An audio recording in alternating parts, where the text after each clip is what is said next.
few updates on players. I mean, first of all, are you going to be able to fill your bench this weekend? We'll try. There's some boys having late fitness tests as well, so we'll look at that. Obviously disappointing to lose Ender Stevens and a couple of the others pretty late on. We'll try. We'll try to do that, and obviously that's my decision who makes the bench in conjunction with the medical department.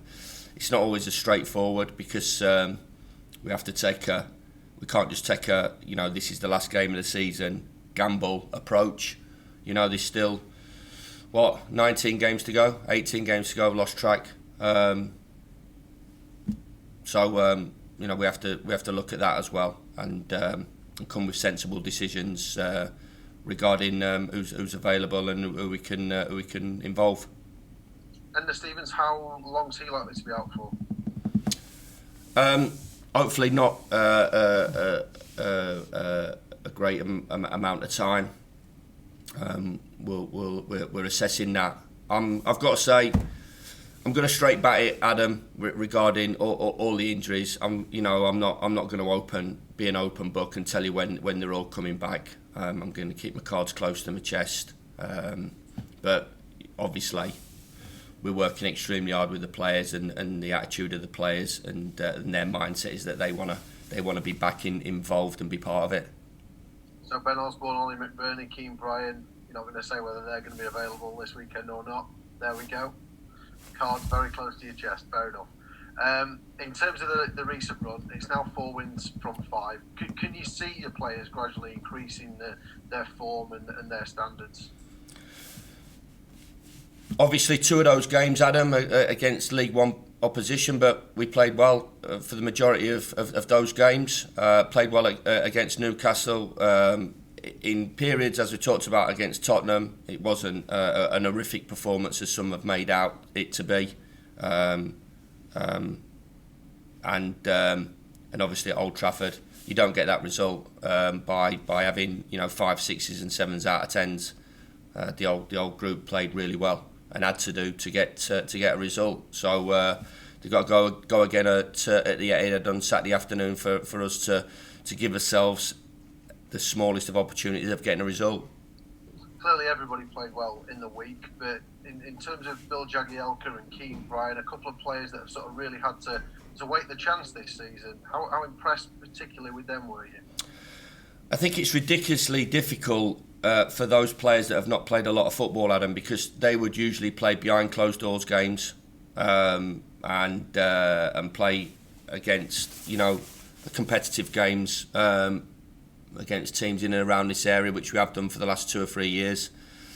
We aren't going too deep into it. Obviously, the reserve league now is changed to the 23s, and the limited time we can give those players, and plus the fact that Phil's had the virus, Keane's had injury issues. To talk about just both of them in isolation, and then go just weighing it all up, wanting to play a strong side against Plymouth from a confidence point of view, wanting to play a strong side against Bristol Rovers for a confidence point of view.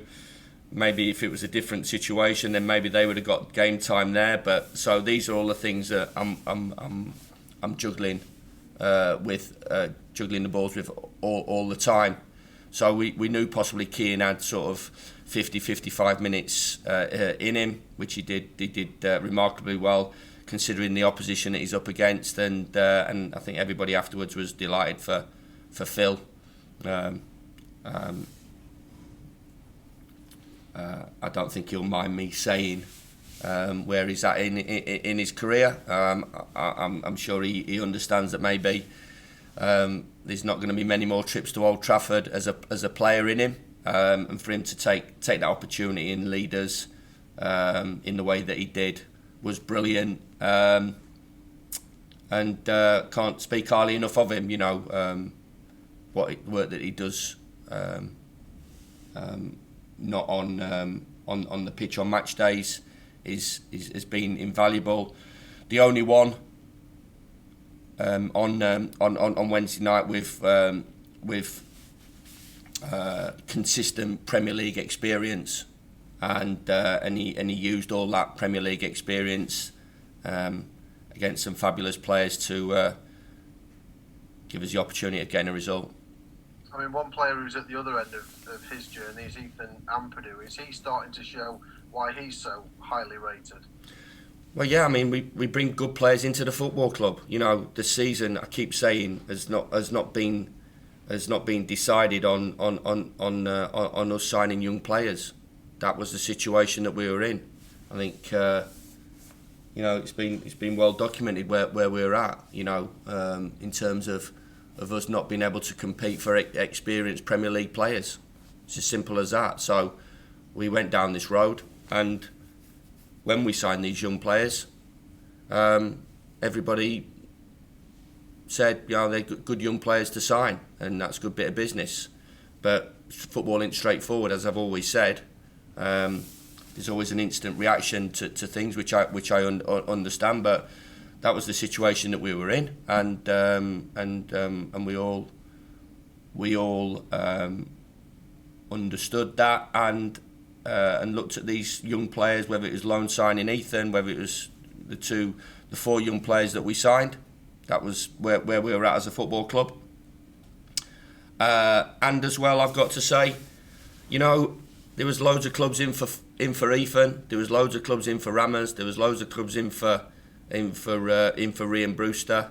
And there was a lot of clubs that would have done the Jayden Bogle, Max Lowe deal. I know that. So for us to beat off those challenges was good from our point of view. The second bit, though, is that, you know, for me, as I've said all along, and I know people have, pundits and supporters will have opinions regarding our young players, which they always will do, and I understand. But this is not the reason that we're in a position. You know, this is not the reason. No, look at the manager. Has he picked the right side? Look at the experienced players. Have they played to the best of their ability? Look at the injuries that we've had. Look at the opportunities that we've not taken, big moments. And as well, people that I incredibly respect in the game, you know, have looked at our journey this season, and incredibly respected managers. Jose Mourinho, what he said. Pep Guardiola, what he said. Jurgen Klopp, what he said. Roy Hodgson, what he said, anomaly that we're in this position. We can't get away from it.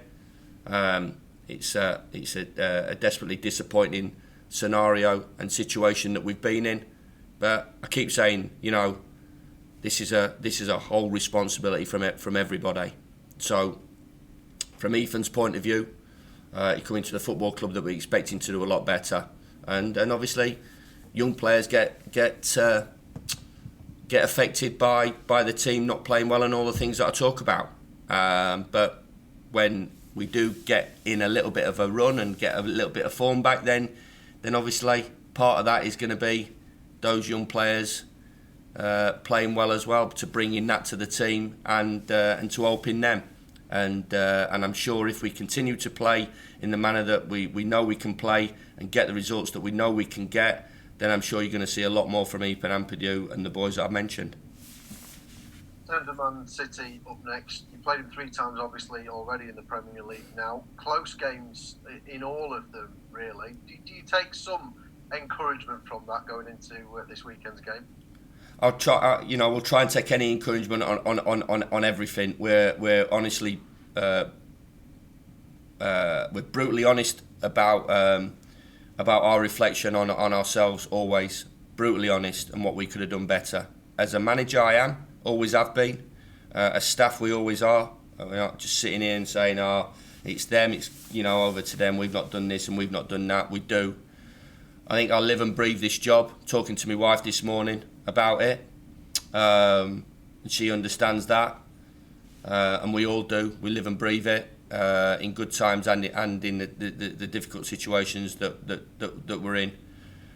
And we've made an incredible amount of games that we've played in this season close. I don't want to pat on the back for that. I don't want to pat on the back for that, but there is some comfort that you can take from it when you look at the clubs that we're up against and the players that we're playing against, and we talk about the injury situation at Old Trafford and what we're up against that night. We talk about Premier League, and we talk about Phil Jagielka being the only really one with serious Premier League experience, and obviously we have to bring that to the table as well. So small things that we can take positives from, we will do. But I will say, Adam, and I keep saying it, we're not patting ourselves back on the back because we've run Man City close, or we've run Man United close, or we've run Liverpool close. But we're not getting smashed. It's not an embarrassment, in terms of score lines. We're not getting smashed. And in all games, we've given ourselves little opportunities to gain results, like we did at Old Trafford on Wednesday. So the performance against Manchester United was possibly no different to the performance when we played them at home. This season, I wouldn't say the away performance. I thought that was clear cut, a comfortable home win for Man U. And the two Manchester City games, we had opportunities last year before they scored that you have to take. Thankfully, fortunately, on Wednesday night we took them and we managed to keep them at bay. And these are the things that we gonna have to do right on Saturday. We're gonna have to play fantastically well. We're gonna have to take those moments. If we do get them, we're gonna have to ride as luck.